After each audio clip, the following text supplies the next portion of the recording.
the rules that they were so desperate to impart on me. The rules. About protocol. The rules of please eat breakfast and do your laundry. The gilded cage I was in of please brush your teeth, Andrew. Have a sleep, Andrew. Every night? Every night? What's it gonna, what? We have one night, I watch the movies, I don't go to it? Whoa! I suddenly end up with fucking 79 cavities? Welcome to your life. There's no turning back. Even while we sleep, we will find you acting on your best behavior. Turn your back on Mother Nature. Everybody wants to rule the world.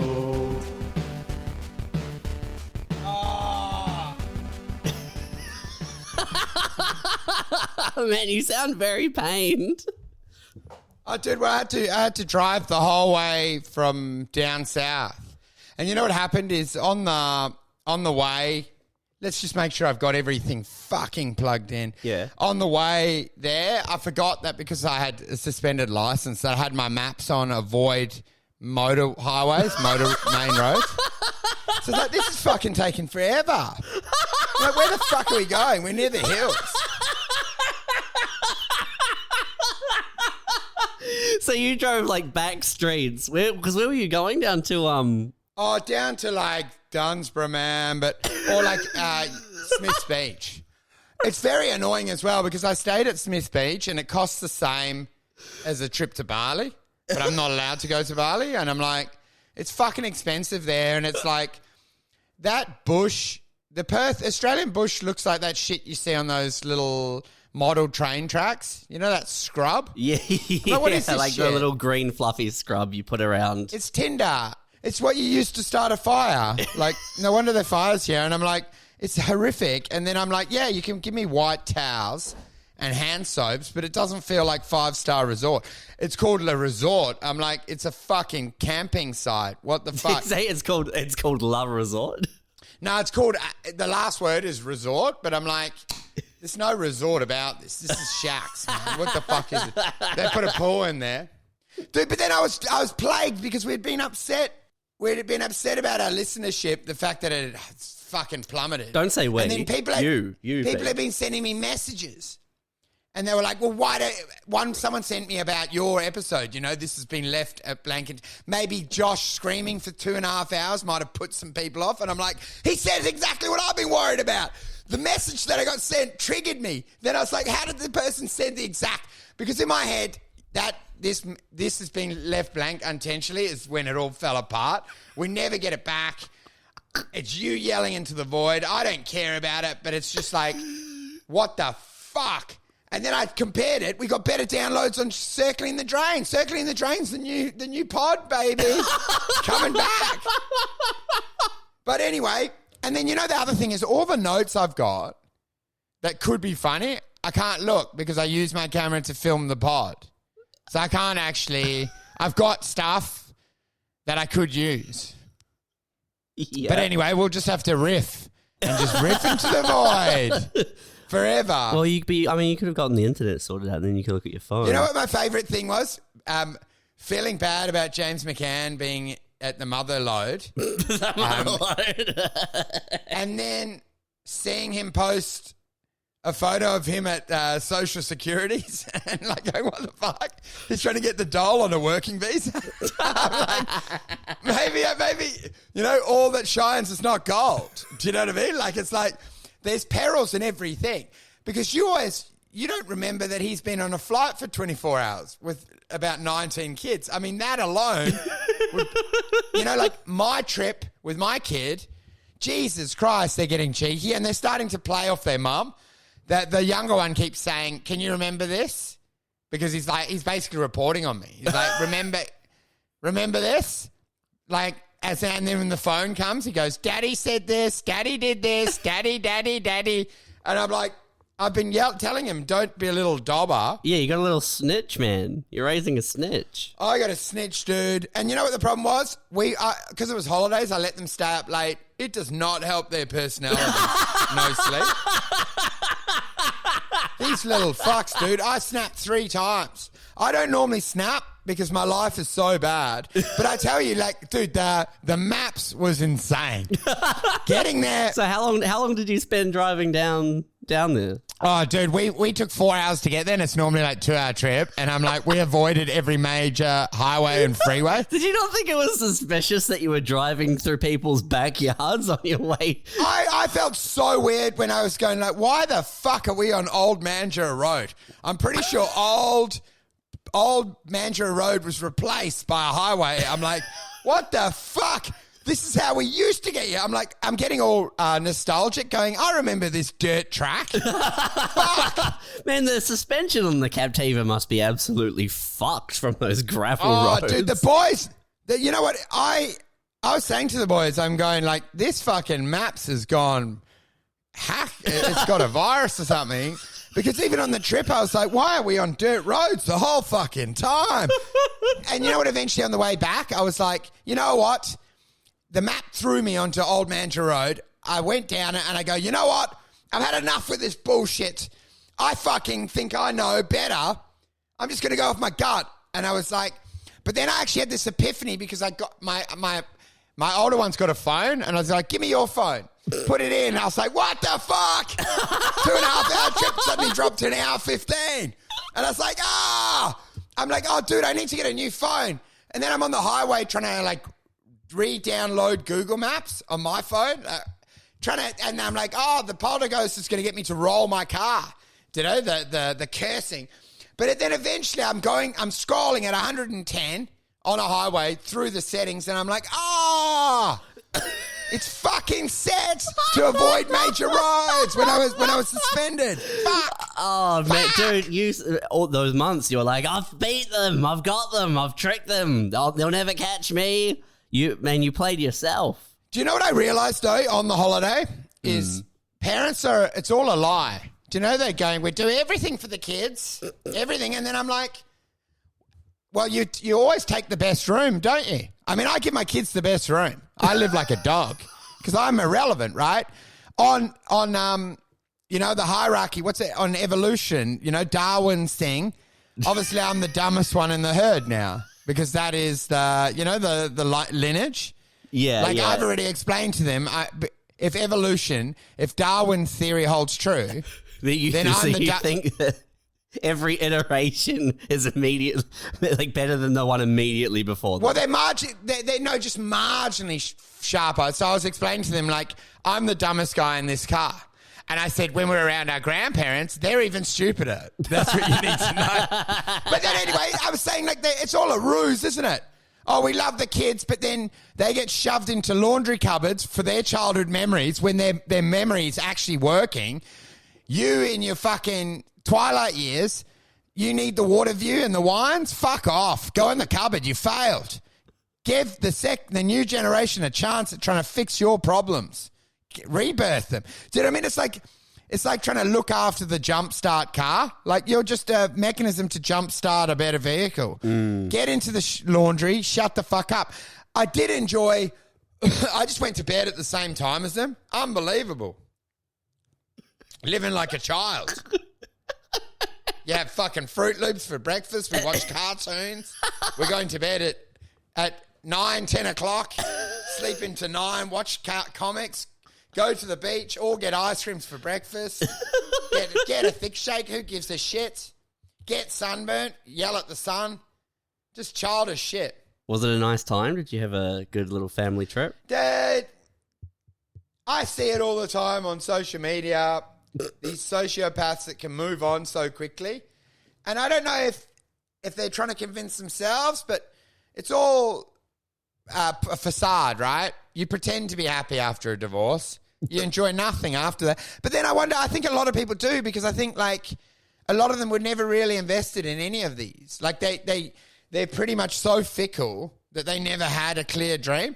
I had a clear dream. I had Netherlands. I didn't really have Netherlands. Netherlands was a fucking compromise for my ex. I wanted to be in New York, for fuck's sake.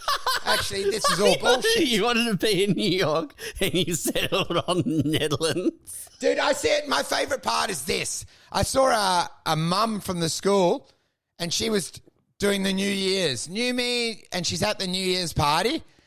You can see she's had spray tan. She's looking good.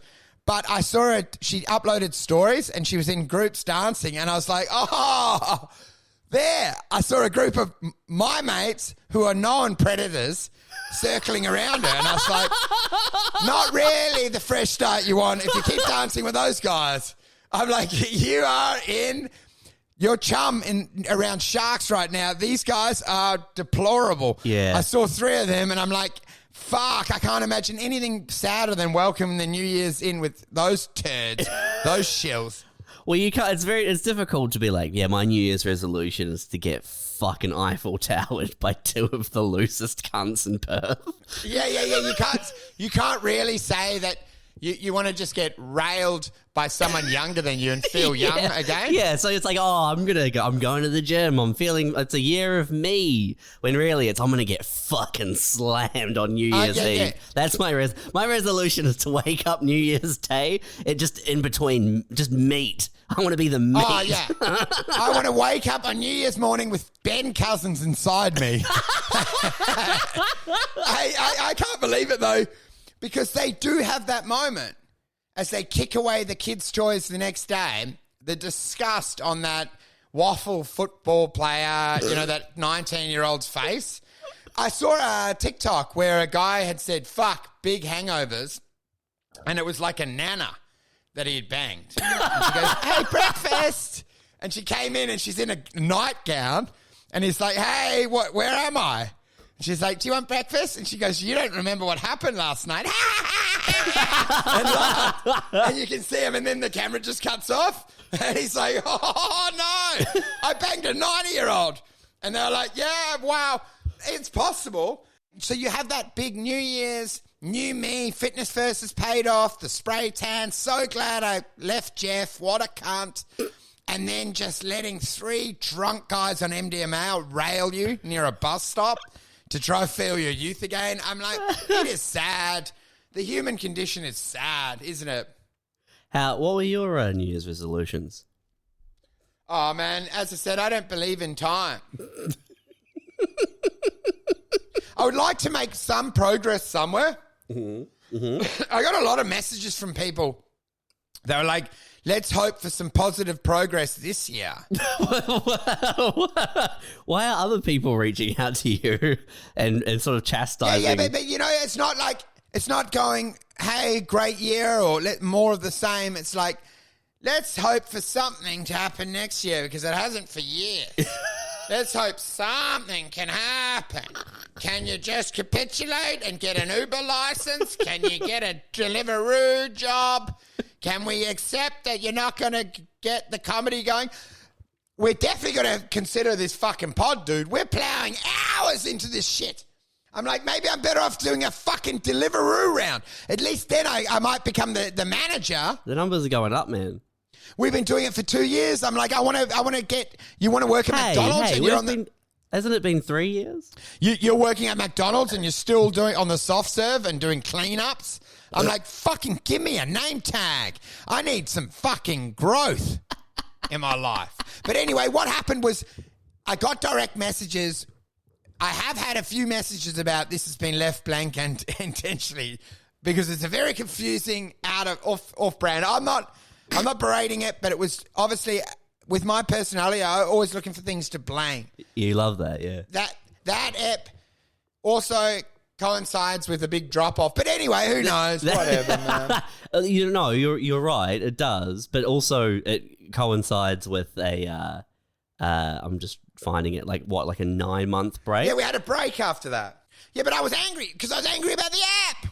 I took time off to process the app. The off-brand app. We're like, it's like a flicking channels. We had, we're watching Hey It's Saturday, and then we flick to dog trots. I don't know, like different thing. You know what I mean? Sure. These people are so fucking dumb. Like, I've realized if you go to your favorite restaurant every night, and then one night you find a toenail in the... I'm not going to refer to you. You're not going back. Anyway, whatever. Look, another big problem is most of the apps are talking about the apps and why we're not getting more apps. So that's not helping, is it? No. Having apps about the apps. Yeah. Again, the important thing that we are supposed to focus on is like, how many patrons did we have then compared to now? And it's we got heaps of Patreons. Hey? It's so different. So the Patreon's nice, man. It's so good. No, I don't know what we're focusing on when we know that numbers are janky. But I haven't looked at the list, and I'm like, it's probably family, friends, fucking trying to support me. We have all the names of the patrons, and they're definitely not. Yeah, I've never looked. That's why I'm not grateful to any of them. Dude, you know what I was going to say? My boy has he's actually killed it. The more annoying one. Because he's starting to do jokes. He's realised that's his currency. Is the older one? Is the older one the more annoying one? No, neither annoying, but like... No, you said the more annoying one. Which one? I just want to know which one you're talking about. I'm never gonna pin one because they might listen back to this. But anyway, one of them said like... Okay, well, you would have said the fat one if it was the fat one. So more annoying one's the older one. I can never get them to sleep. And I was like... They've realised if they get a good gag in, they get another 20 minutes. And one of them said, like, boy with a long neck stuck in a barrel. He goes, Dad, can you remember this? Boy with a long neck stuck in a barrel. I'm like, it works. It's fucking... I was like, I don't know what it meant, but he got another 10 minutes. I'm like, that's fucking good, hey. That's it. So they're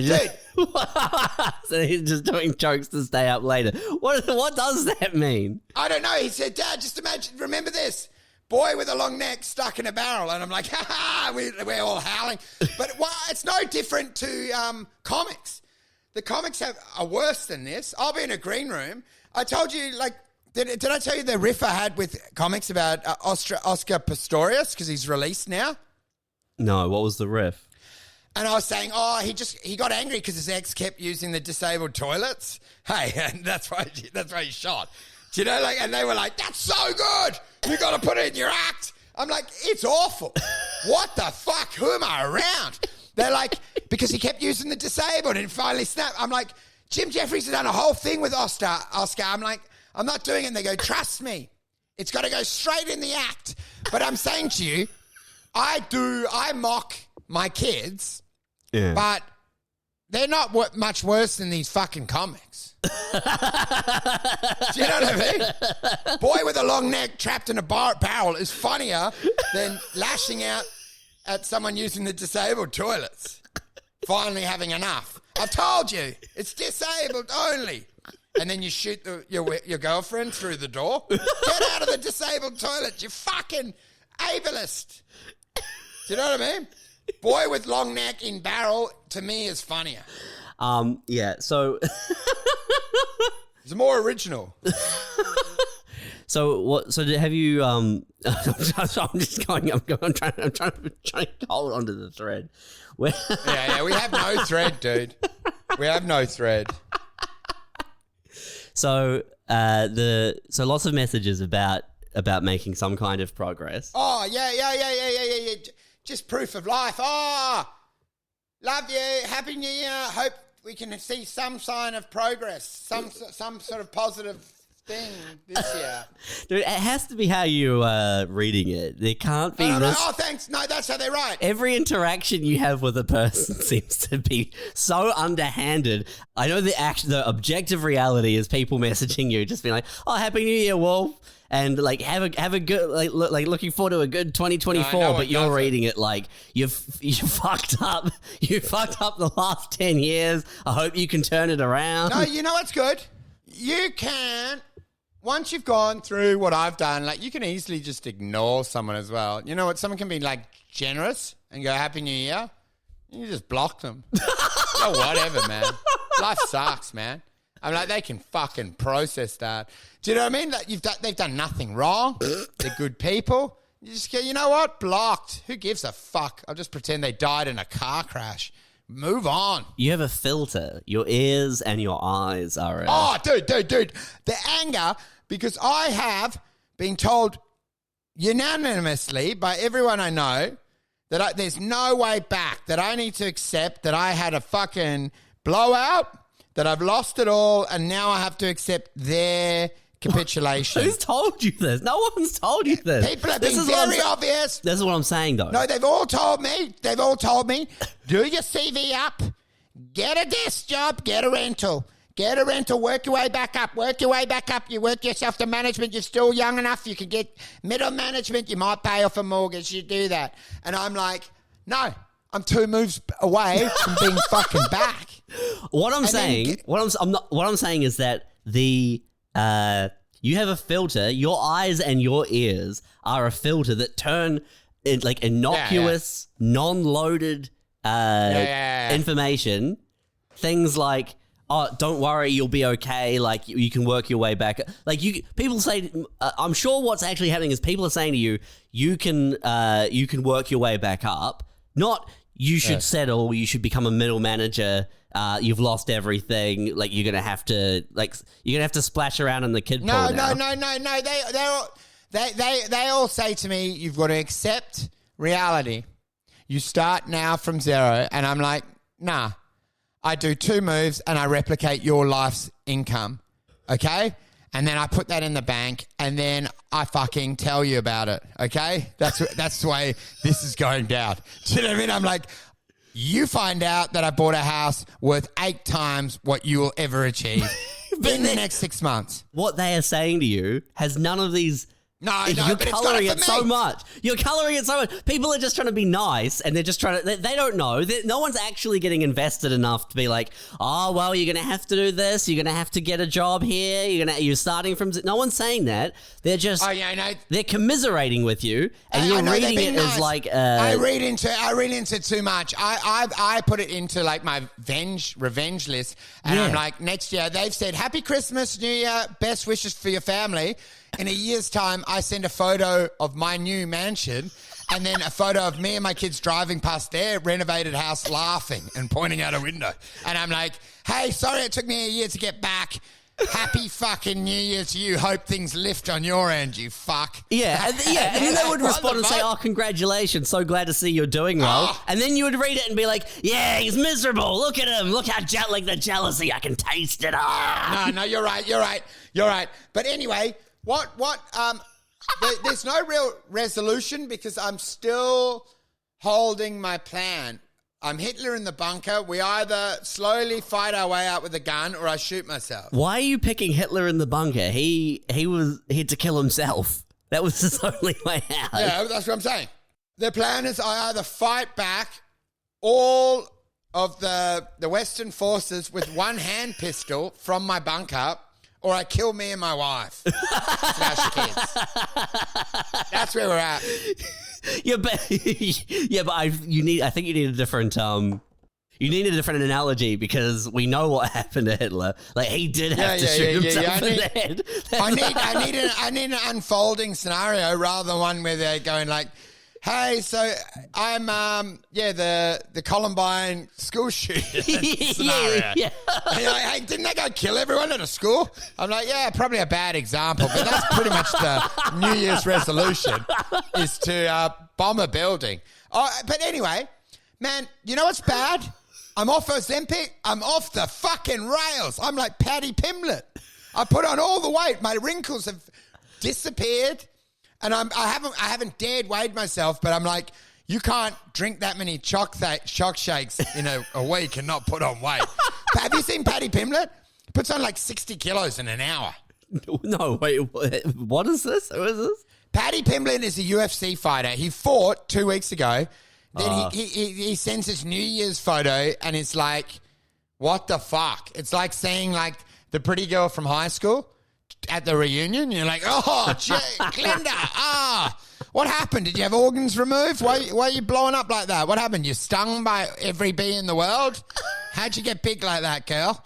And she's like, no, it's the Paddy Pimblett diet.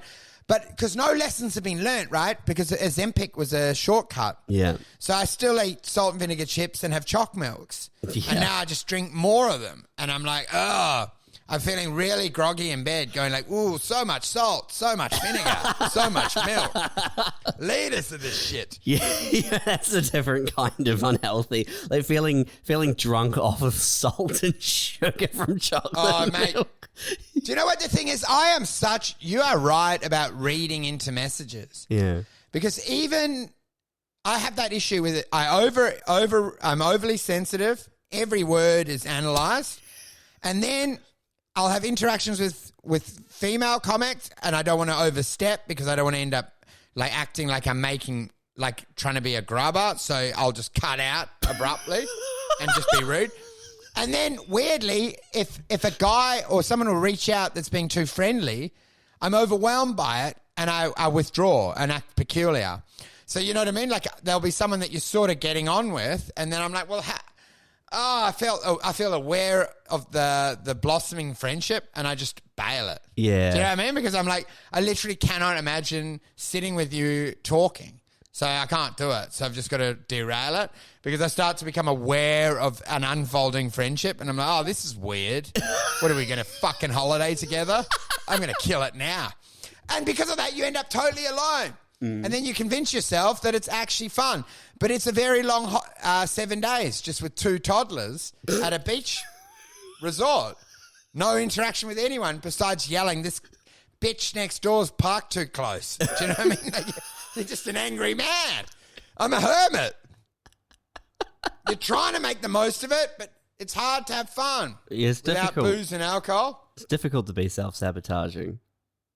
Oh, dude, and the worst is you realise, like, you can't really, we went out for dinner and you're like, you can't do it. It's boring. Just fucking make it at home and watch YouTube. Stuff it. Don't you think? Yeah. It's just annoying. Yeah. Yeah, the killing of blossoming friendships and relationships is a big one. Oh, dude, it's fucking tough talking to someone one-on-one. It's a lot. You're like, do we need it? And then every time something's booked in the calendar, I'm like, well, that time just goes. I'm like, I don't have much life left. We obviously don't know my age online, but there's weeks left, probably. But what I'm saying to you is if I book an event and it's in 2 weeks, then that whole 2 weeks is stolen from me because I think about it the whole time. Oh, we're going to the breakwater for a beer. Fuck. Fucking hell, Tuesday's gone. So then Friday, Saturday, Sunday, Monday, I'm thinking, the fucking breakwater, what were you thinking? You don't want to fucking do it. You end up hostile before you've even got there going, we're not even friends. I don't like this. I don't even know how I met this guy. What am I doing? And then you're in there, and then you know what happens? You go down, you have the time of your life. Awesome. Brilliant company. Fuck, I like that guy. What is wrong with me? Do you know what I mean? Yeah, it's like with like the thing we're talking about with groups. Yeah. Same thing with time. Delineation sets it makes time.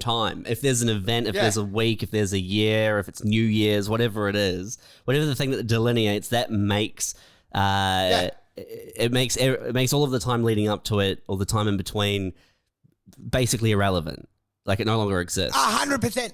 And then someone booking into your calendar, you can resent them because they make you cognizant and aware that Monday's coming. And you're like, leave my time non-linear, thanks. You give me these fucking events. My ex did it to me on the holiday. We're booking the kid's birthday. I'm like, why are we doing all this admin about a birthday? I'm on holiday. I want to detach from time. And you'll make me aware that on this date we have to go to fucking trampoline world and I have to book it all. And I'm like, then you start getting suspicious. Is she trying to sabotage the holiday? She's trying to bring me out of the moment. This person is aware of my theory of our theory of time, and she's trying to put. You know, it's the same way that someone will. People do it to you all Christmas. How's work? How's your job? And they're just basically reminding you that there's a slave master waiting for you at the end of this trifle. Do you know what I mean? Yeah. Like people do it basically the whole time because I ask, "What's your name?" Rude again. What do you do for work? That's rude. What's your age? Mind your business. Fuck you. Stop making time linear. Okay? You fucking dumbass. We're here doing MDMA. Do not mention anything real. Okay? Do you know what I mean? Well, you want us to exist in an abstract space without time, and rather than having foresight or knowledge of upcoming events, things just happen to you spontaneously. Yeah, you don't want time marshals coming in, time stamping everything. Time marshals. Time marshals are doing time stamps, like work stamps, stamping you in the whole time, going, oh, how old's he now? Oh, he's getting older. Oh, how long you been living in there?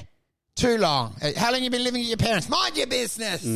Mind your business. But you know what I mean? They're always looking to regulate, and it's all funneling you down the pipe of hell. Just finish life off quickly and efficiently. They can, left to their own devices, people can ravage away and white ant most of your conscious experience. If you do not stand vigilant and stand guard behind those curtains with a shotgun yelling fucking obscenities, people will smuggle away most of your existence. I've seen it happen to too many good people. Do you know what I mean? They whittle away. It's erosive. It's corrosive. Human contact's corrosive. Every time they touch you, it's like fingerprints on the lens. Takes a little bit away from you. Every interaction I have with someone is a moment taken from me.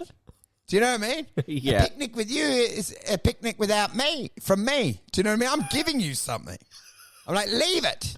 Leave my life experiences for me to neglect away from people. But I feel like, do you get a better life with less interactions? Do you savor it more? No, well, that's what I was going to say, is I think that's the thing. The peaks make the valleys, right? Yeah. So having a picnic in 2 weeks and then, or having any kind of thing happening in the future that, which makes the in-between time seem unreal, non-existent. Yeah. It's because the picnics actually is good. So it stands out, and then it becomes a memory, and it's a break from the monotony. It's like if you're running a marathon, it's a drinks table every 5 Ks apart. You can have a picnic. Yeah, you don't remember running the 42 Ks, but you remember each drinks table. You know what I remember on a holiday? I was like, how many hard no's they were growing up, and I'm like, were they necessary? These fucking electric fences that your parents had to build of lessons that they needed to impart on you about life, about bedtimes and general hygiene and this shit.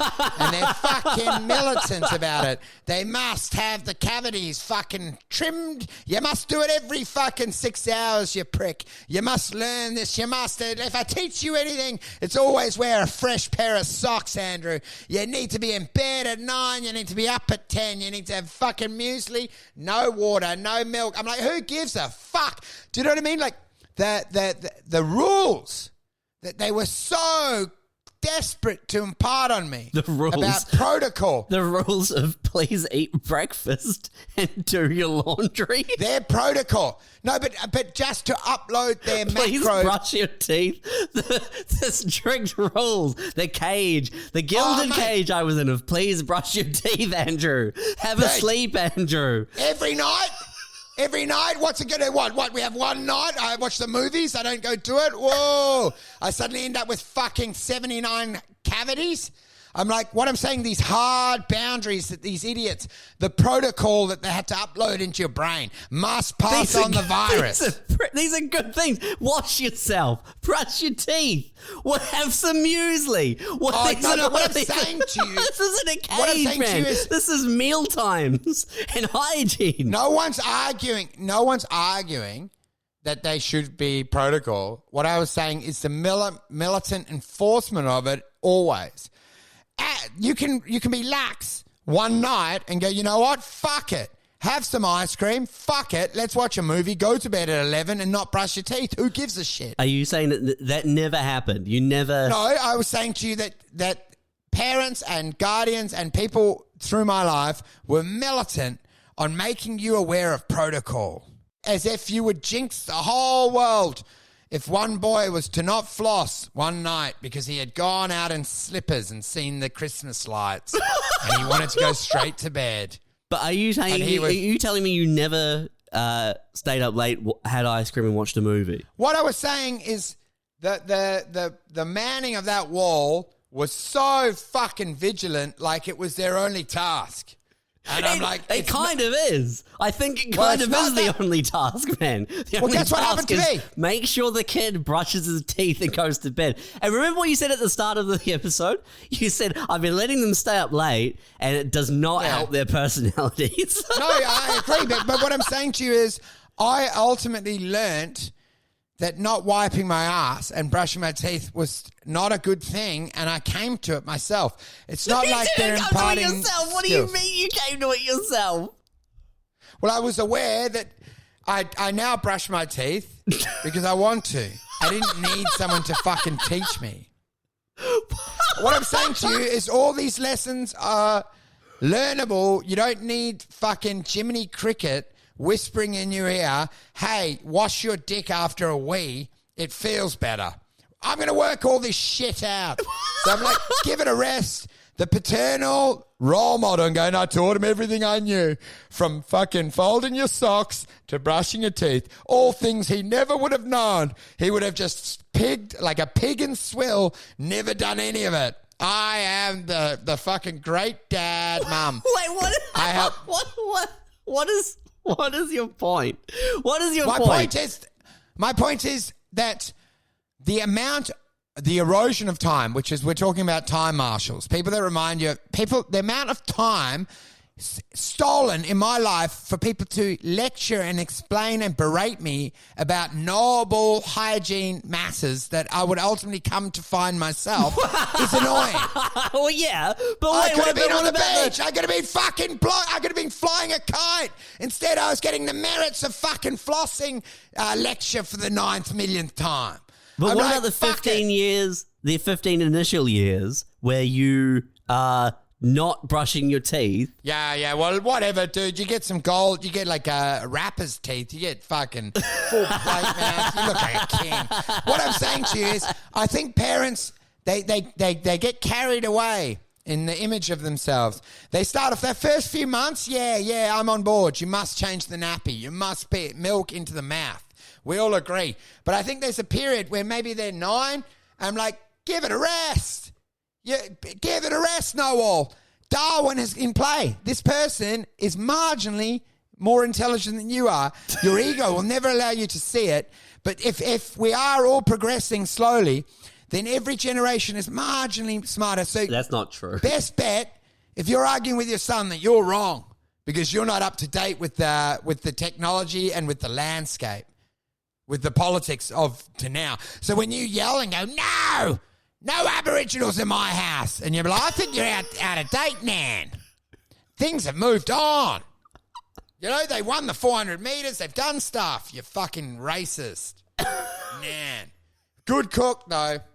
Whatever. But you know what I mean? But it's not I don't think it's a marginal iterative improvement. I think it's a gradual but multi-generational. Well, maybe we always argue about this. Like you can make one that is just a bit stupid. Okay, listen. Look, we're talking the stats, right? The standard deviation. Like, we're not, obviously they're outliers, but what I'm saying to you is when your parents pull you aside to give you dental hygiene chats and the importance of cavities, I would prefer that they taught to me the philosophies of Nietzsche, okay? That's what I want. Read a book. But how are you supposed to summarize it for me, Mum? How are you supposed to summarize a book for me? How are you supposed to talk Nietzsche to a kid who's not able to brush his own fucking teeth? What I'm saying, what I'm asking is, why was the basic hygiene and teeth brushing and fresh underwear? Oh man, whatever. I'm saying these parents are taking the easy wins, plugging the simple holes, all the low-hanging fruit, like pigs on the ground picking up raisins. I'm like, get up there and summarize fucking Socrates to me, you fuck. Do some work. Do some work. Give me some philosophy, some life lessons, not at Coles. You can get make sure you bring your bags. because they don't do recycled bags anymore. Why were these things, these quite rudimentary life skills, why were they focused on so heavily? Why did you need this talk as a kid over and over and over again? That's what I'm saying. This is what I'm saying is amazing. That if anyone listening, if they reflect back, most of their memories of their parents is their parents screeching about bedtimes and the importance of vegetables. No, That's isn't. the only memory you have of them. That's what I'm saying. Why is that? Why are those core memories for you? I don't. This isn't my childhood. My childhood is a constant battle of me refusing to brush my teeth. That's not what I remember. My only memory was just being told trivial facts about eating and hygiene. This is isolated, man. This is either I've seen them all do it because they all love, especially when you're having social gatherings and they bring their kids around and they see their little twerps in their slippers and gown and saying, have you brushed your teeth? Remember, the tooth fairy, the butt fairy, whatever the fuck. Off to bed, Jeffy. Read a book. It's important to read to them because it helps them to connect with literature. And then we go, water. We found water helps to calm them before bed. They're always on show displaying to me. In you hop, night, sweet dreams. Let the bed bugs bite your fucking consuming. Even that I say to my kids. Sleep tight, hope the bed bugs consume. I do the reverse. Something about hope the bed bugs bite, and you can harden up. It's comments like this. People will say, "I love you to the moon and back." My boys say, "I love you to the bin and back." We've reduced it in a humorous way, and I'm like, it's great because the amount of times I've seen these happy family images where we're at a picnic and they come through. Make sure you come and say goodnight to Uncle Wolf. And they've got their teeth brushed and their hair brushed and they're wearing slippers and then they go and have a fucking lesson in piano or some shit before bed. I don't know. Whatever these people are doing.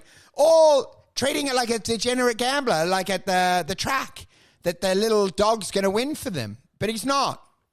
Because the dog is a fucking mutt. Hey, do you know what I mean? You're not going to fucking brush the teeth and create a prime minister.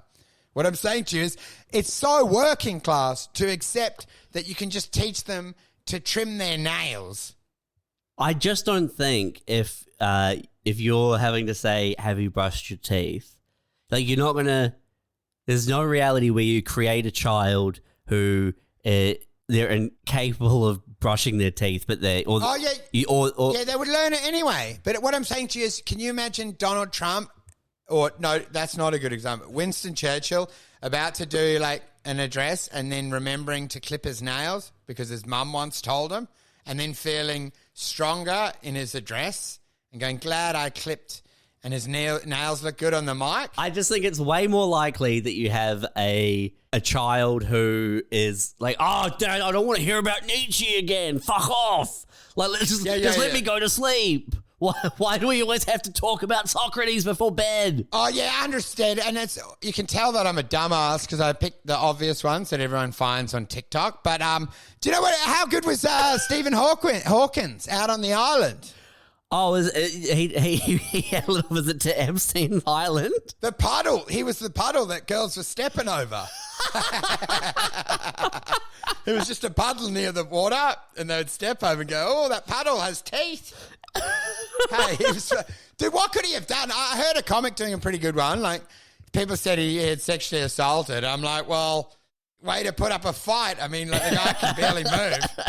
You wouldn't have, you could slap off, like, even a mesquite, you know, the guy can barely move. It's like you have to actually bring your vagina to him. Do you know what I mean? He can't go in that wheelchair, chase you around the pool, and then get you with a motorized claw and hold you down. It's like you basically had to go and rub up and down on his non-responsive dick in a wheelchair. Do you know what I mean? He used to but it seemed made up. He likes midgets, naked midgets doing maths problems on chalkboards that are too high for them. I'm like, it just sounds like what we would come up with, just ridiculous bullshit. There has to have been a portion of Epstein's Island that was legitimate. Yeah.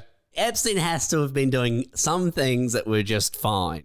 Like maybe you go one side of the island, there's a nice pool. Yeah. There's a little slide. Everyone's having you go out fishing and it's just nice. And then the other 80% of it is depraved. Well, that is what's come from movies, right?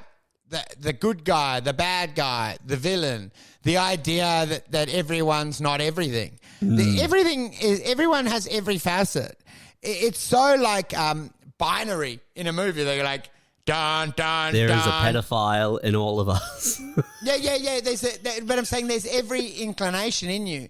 The idea that Darth Vader didn't ring his mum and say, yeah, we're going well. We're moving to the next realm soon, Mum. Do you know what I mean? Like, they all want normality. They all have a roast with their parents. They get their teeth brushed. Even Darth Vader probably said, yeah, Mum, I'm brushing my teeth.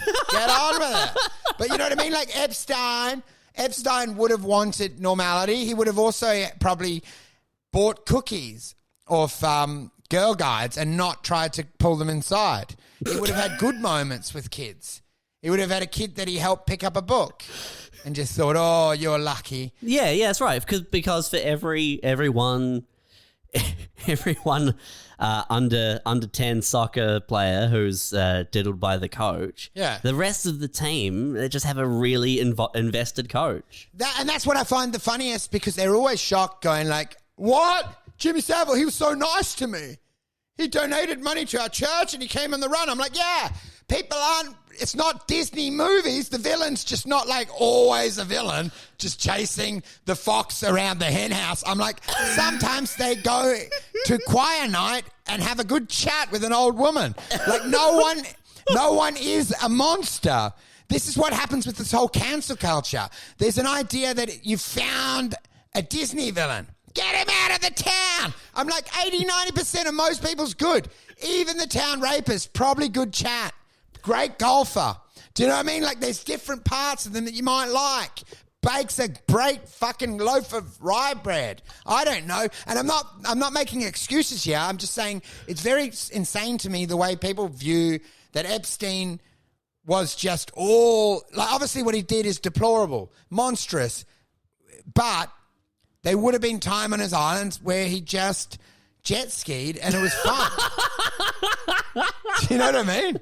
To be fair, I think Jimmy Savile was probably closest to being a full-time monster that you could get. Yeah, but he was full-time. That's but a then close one. Even the Queen invited him around, had a great laugh with him. So, the guy's not molesting the whole time. The other times he's doing great jokes in the castle. You can't be molesting all the time. What you've realised and what people need to realise about all these sex pests is they can't do it all the time because there's only so much ejaculate in this sack. And when the sack is empty, they're probably good people. Okay? No, that's not nice. But it's true. An empty sack paedophile is probably the best hang you've ever had. Do you think? Oh man, you'd think my thing, if I was hawking, I would get the 4 or 5 bottom teeth that stuck up over the top lip. I would have them removed, or have the lip glued over the top. You can't have that sticking out all the time. It's ridiculous. Could you put a vacuum up his ass and he could suck a dick? Do you know what I mean? Like through the sludge. If you put a Dyson vacuum into his asshole, would he get suction in his mouth?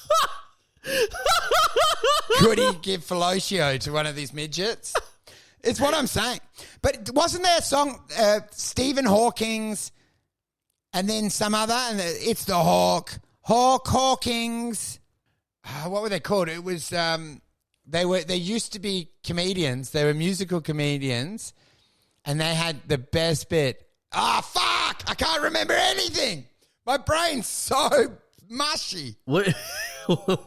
Yeah, I don't know. I don't know what I'm looking for. Oh, no, I know, man. I'd have to get this out. I could find it. Smart casual.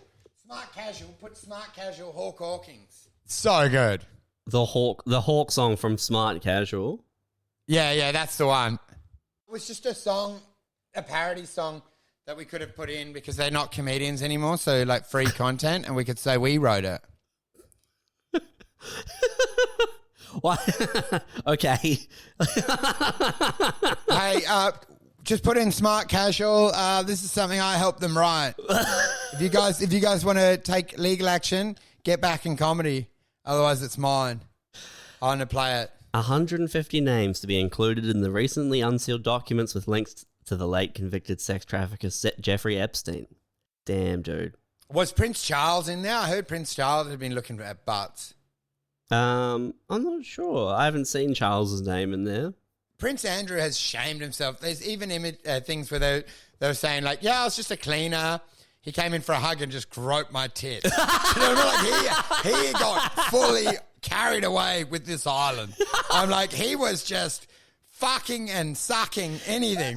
You'd find him sucking a fucking pot plant. The guy's fucking groping people. They go, no, that's my wife. What are you doing? Oh, sorry, dude. I lost track. I humped the fucking golf cart that got him to the from the airport to the island. This guy's sucking and fucking cleaners, hospital workers.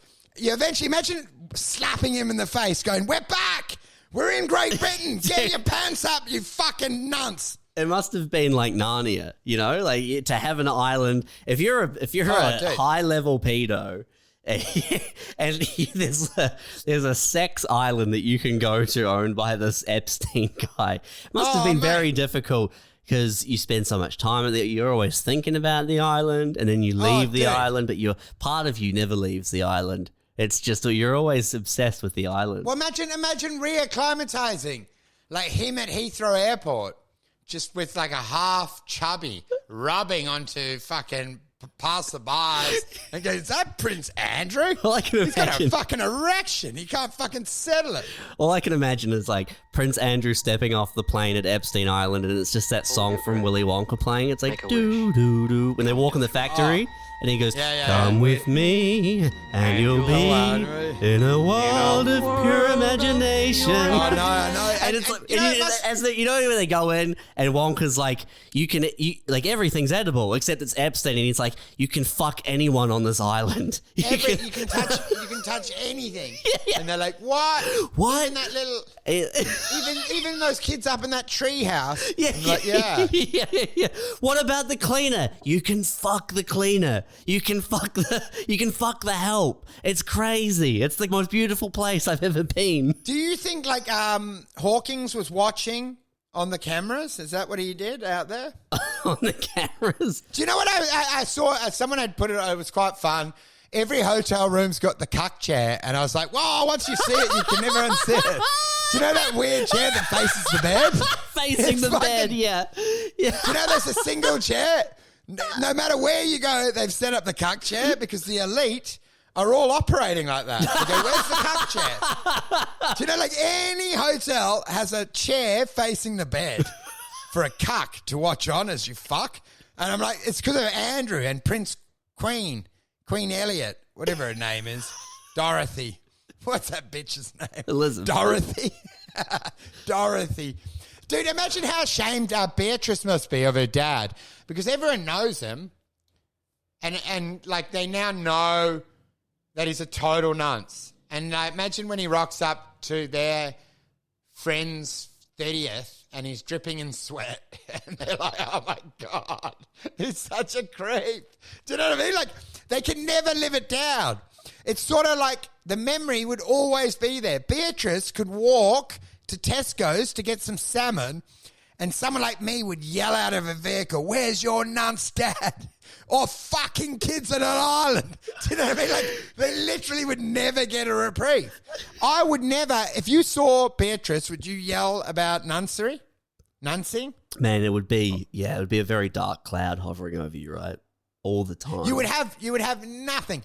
You would leave to do you're at your cushy job at some failing newspaper, probably where she works, somewhere in the media because that's where all the dumb cunts go. So she'd be doing something in media, in the print or fucking online thing. But she'd go for a piss and come back and hear people sniggering because someone had done a Hawkins act out. "No, Andrew." put your dick out of the hard drive or something. Man, maybe that's why Hawking was in the chair, dude. The permanent cuck chair. Oh, It's dude. rolling around all the time. The wheelchair, it's the cuck chair, and you can get all access because you're disabled. You can go everywhere. You're allowed into the operating room. You know what I would like to have done on that island? Is fuck one of... What would you have liked to do on Epstein's Island, Wolfie? I would have liked to have taken down the predators. That's what the real alpha dog does.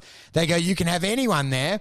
And I would have taken down Prince Andrew, banged him in the bushes. Oh, so you would have gone there, but you would have turned on the other visitors, the other guests. I would have seen, you would have seen Hawkins beeping, beep, beep, trying to reverse out and going, pointing his finger like Burns did. Do you know, in Mr. Burns, when they point who killed Mr. Burns episode, pointing, and they'd point at me, who had basically abused everyone. Epstein, Prince Andrew, Clinton, pinned Clinton down on the beach and fingered him. Imagine you're Clinton, and you're like, wow, this is you get there, the Willy Wonka music plays, and then you can fuck anything on this island. It's crazy.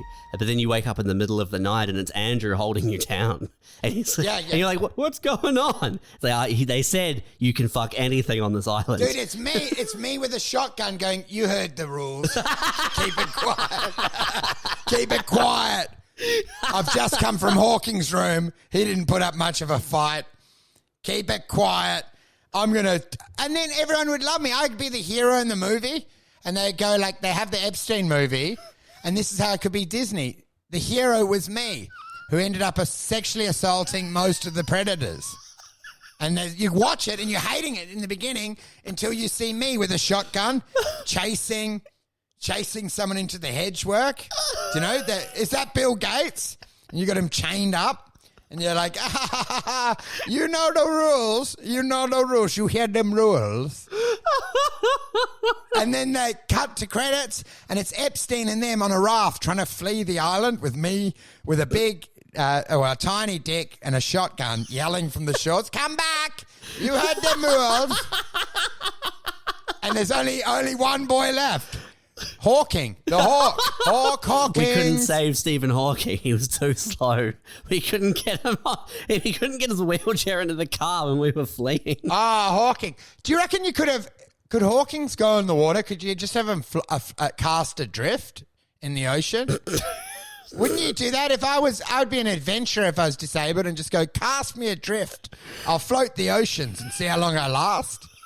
You'd come back with stories of Gulliver's travels. You've gone all over the place. I found so much. You know when you actually come back going, fuck, there's so much plastic out there.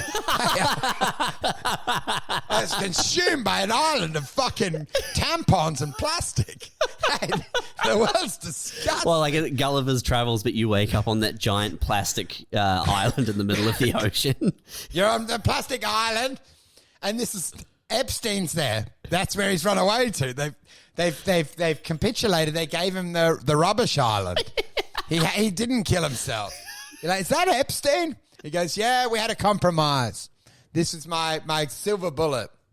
But yeah, man. It seems like Ghislaine Maxwell was, surely she would have been supposed to kill herself as well, right? Like that's the out, isn't it? Isn't that sort of the... No, man. I think you always want...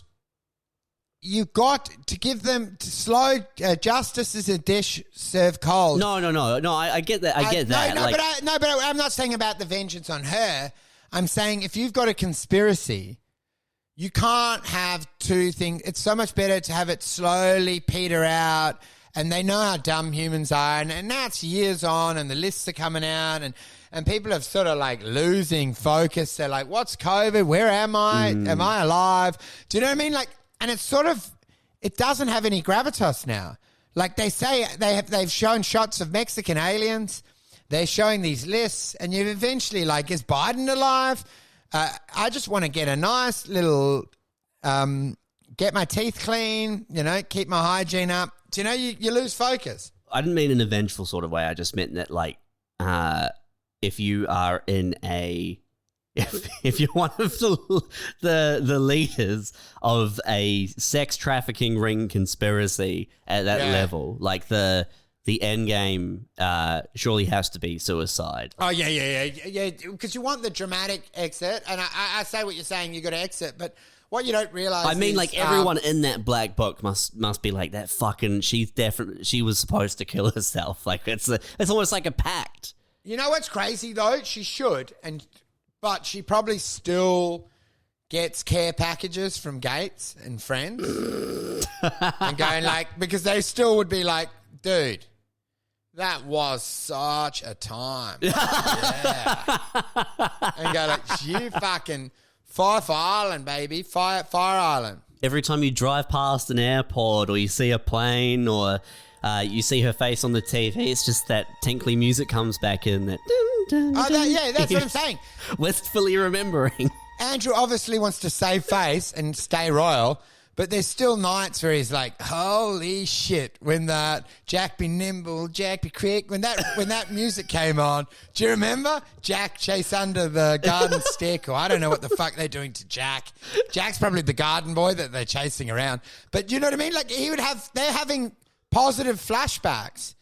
Clinton would be jacking off and then he'd hear like, there's Christmas, and remember people crying in a pool and him ejaculating into, you know what I mean? Like, they've still got fond memories of their atrocities.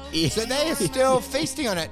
They don't see Ghislaine as a bad person. They remember Charlie and the chocolate factory going, God, how good was it? No one knew. We were out there. We fucking, little Hawky. Hawk, it's the Hawk. Hawky. Not all of it was bad. Bill Gates probably still fantasizes about being dressed like a pig and fucking whatever he did. I don't know, fucking bins. If I was Epstein, I would definitely dress as Willy Wonka and do the whole thing. That would be amazing. Oh man. Do you know, I would like to know, because they must have had costume nights, and I want to know what Hawkins went dressed as. How do you dress a puddle, man? Like, what can this guy go? Dressed as a shrub. Dude, imagine. Different inanimate objects. He's different, like, background things. So good. I was going to say he's dressed like Superman after the injury. And it's like, Man, he's always dressed like Superman after the injury, dude. No, you know Superman after the horse injury, but you put him in a Superman cape and then have a horse between his legs and his leg comes in. That'd be quite fun. I dress him as a dessert cart. Oh, mate. Have him wheeling around with different cakes on him. Dude, he's dressed as a vending machine and it actually operates. And you can get cold cans of Coke in between sex sessions. And you can hear him. He talks. Thank you for your hospitality. Please fuck again. Fuck again. What's his, do you know he wouldn't update that voice? And now I realize it because he didn't want to be recognized. he was covering his fucking tracks. He used the generic Microsoft voice because his real voice is the sound of a pig being fucked. He's got a rape.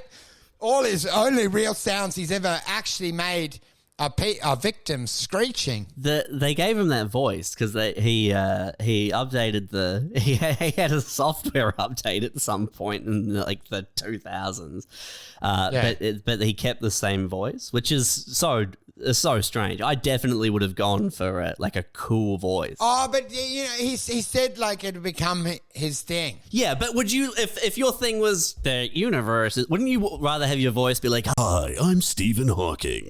Well, I mean, now, if I was a criminal with 18 people trying to fucking identify me, yeah, I definitely would have changed my voice. I would have had a new voice and go like, nah, wrong man. Do you know what's been so funny?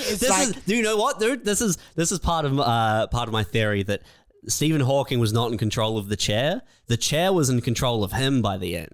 Oh, that's it. Yeah, because any regular person would have wanted to change the voice. I think at some point, his McDonald's straw-powered chair became sentient, and that took over. So then when it came to like a software update, the chair was like, no, I don't want to update the voice. How funny is it that his ego actually grew affinity, like a love for his stupid chair and voice? Like he actually thought he had built a life around it? The voice was in control, man. It has to be that. You know what I've been finding crazy, though, is seeing online people using this sexual predator that's disabled as a chance to just really do crook disabled gear. Do you know what I mean? Because they hate disabled people. And they're just like, oh, man, like one disabled sticker pedo, you know, it doesn't really give you a right to everyone going like, me paddle, me disabled boy. Obviously, we're doing it on the pod, but we're trying to get likes, okay? I don't feel good about it. We're just trying to find angles. I've just hit the skids, man, after this drive. I'm feeling nauseous.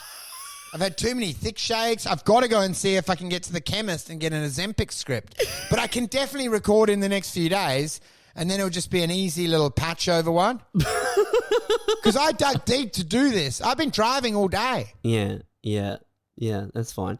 Are you liking the post-Ozempic look? Are you happier with blowing up the balloon?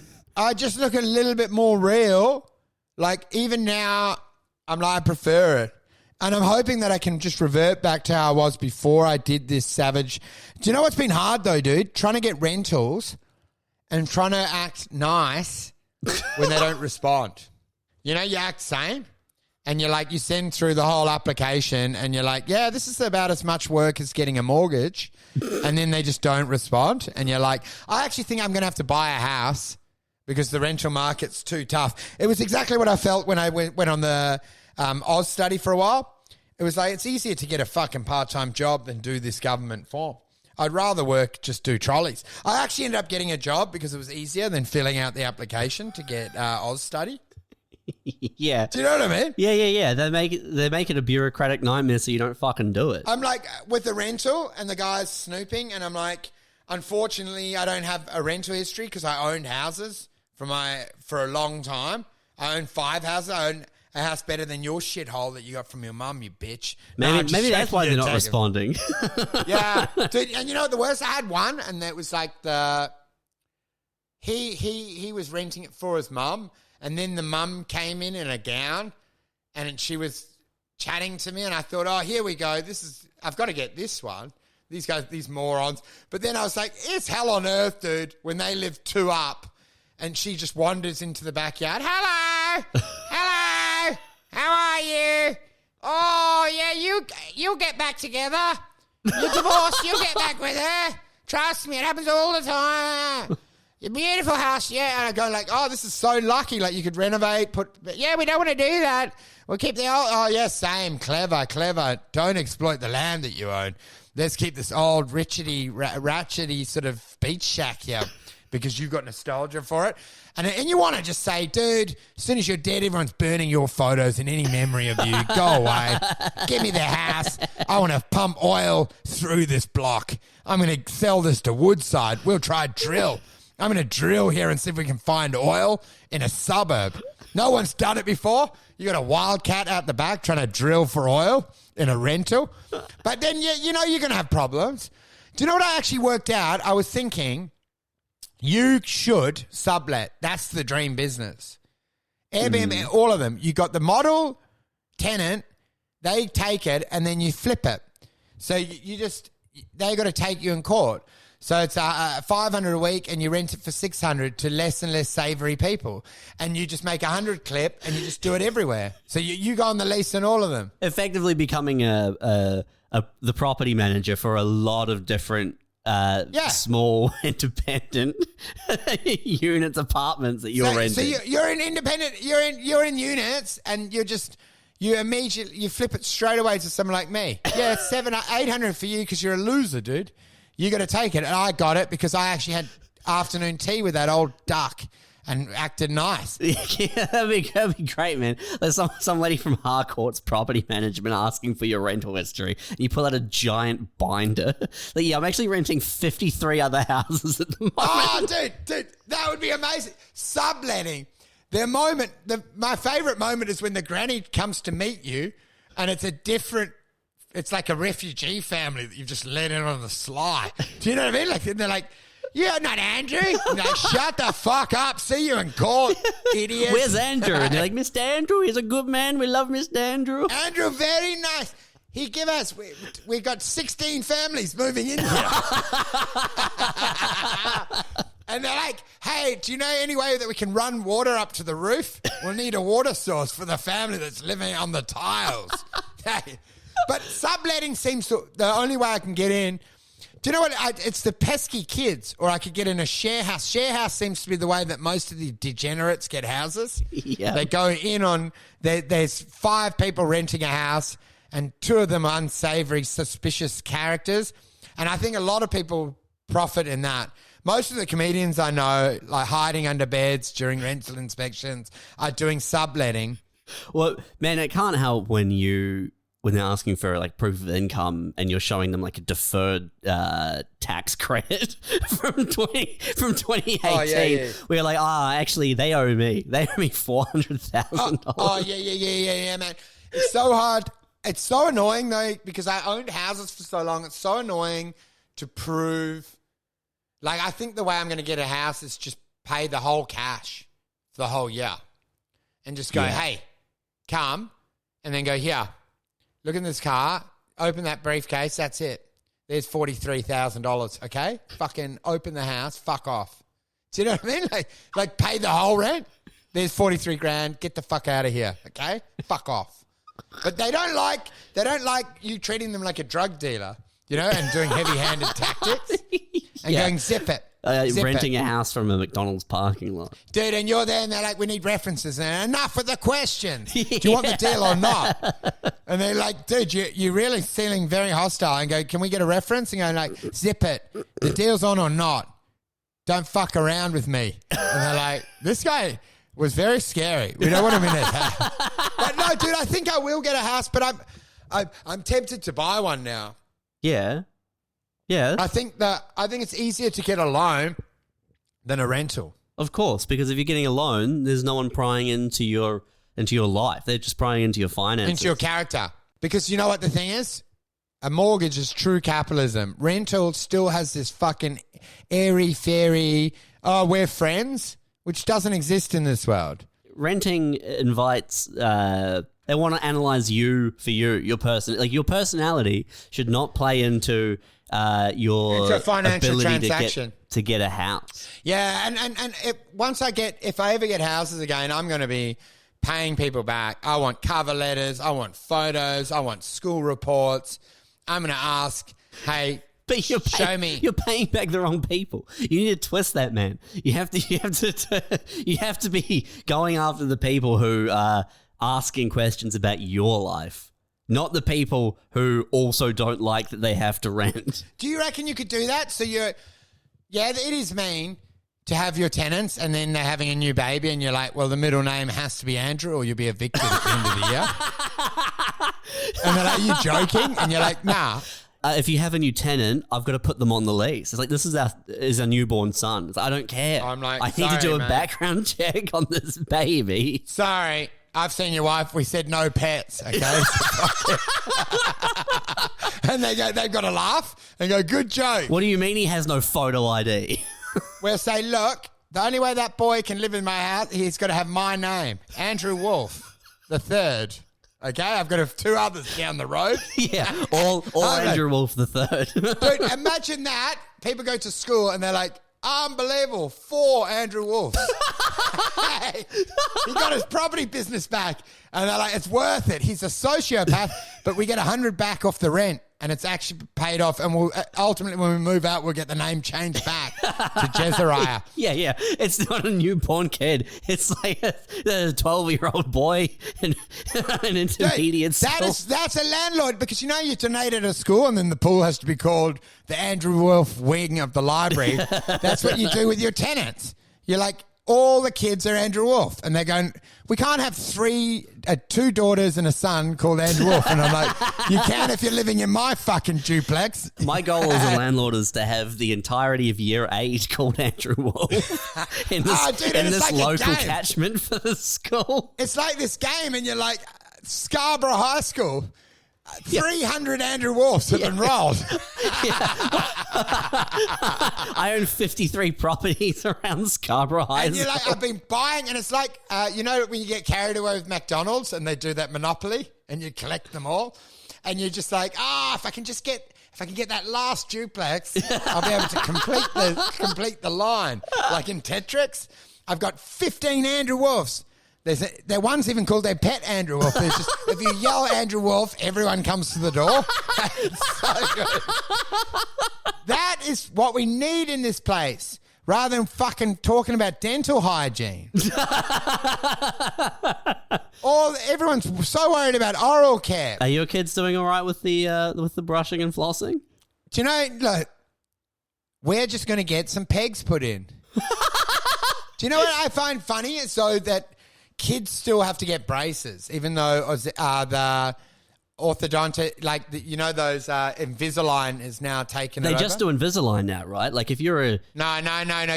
Kids still get pulled into braces. Yeah, but that is a fucking scam, man. I don't know who is convincing parents to get braces for their kids. I don't think the cost difference is that much. No, it's the same cost, and basically they just mail out marginally different 3D printed things. Yeah. And obviously I've seen so many comics get it. Lots of comics have had Invisalign. And it's like Imran Yusuf. A lot of people have had turkey teeth, a lot of comics. Imran Yusuf was a UK comic that went famous, then got his mouth fixed and then lost all his followers because he looked... part of his charm was that he had a horrible overbite. You know when someone gets that and that's like part of their comic look? Yeah. And then they suddenly look quite good looking and you're like, we don't want another black Matt Rife. Nah. This is an Indian guy, whatever. But I'm saying, like, it's funny to think that you can get... No one wants a good-looking comic. Do they? I think there are people who get away with looking fine. But, yeah, I can understand if you drastically change your look, it puts... it alienates the audience. There's something jarring about it because then when you do a premise and you go like, I don't give a fuck the rules. And you're like, you do give a fuck. You had a full facial reconstruction because you're worried about your appearance. But there are a lot of hot boy comics out there. Oh, yeah. But, dude, they're in a different genre. They're not really in comedy. It's in meet and greets. It's a world of meet and greets where, like Hunchback from Nostradamus can meet a prince. The Hunchback of Nostradamus. Yeah, but you know what I'm saying? So Hunchback meets the prince. It's basically Shrek meeting Stephanie. What's happening is ugly people are commuting to big halls and events to get the signatures of pretty people and to fantasize that they don't look so ugly. But they do. And it doesn't matter that you buy a Matt Rife shirt. You're a fucking fat mole. Okay? Do you know what I mean? You can do as many meet and greets as you want. You can kiss the toes of better looking men and women, but you're all disgusting. Do you know what I mean? Is that not what they're trading in? It's a reverse House of Horrors. The bearded women are the fans. Do you think that's what most of comedy is now? Ugly people kissing the toes of better-looking men and women and just going like, oh, dude, funny and hot. Fuck, I should just kill myself. It's basically a fetish to have a hot... funny person. Yeah. It's just like, oh, dude, these people are just creaming their pants. It's not comedy per se. Am I wrong? It's meet and greets. Most of online comedy is meet and greets. They don't really need to do stand-up. They should just go and sign hats for these dirty fucking peasants. Yeah, that's the biggest problem with like a show. You go out into that theater and the audience and it fucking stinks, man. All those pussies going off at the same time. Oh, mate, all the pussies popping. A pussy popping party. And they're all in there and they want the fantasy of him, but everyone's got the dark side. I'm sure raised his fist, raised his hand to someone in a car. Fuck me. Jesus. I look at some of the viral IG and TikTok, and it's often a good-looking person just doing a version of stand-up of someone else's, like a derivative version. Do you know what I mean? So much of it, you can find the root source, and you're like, a knocked-off version of this guy. I smell it. I see it. I know it. Do you know what I mean? Like, it's actually fucking hard, dude, sitting at night, scrolling through stand-up and not being repulsed. You hear, what's that, da, da, da, da, da.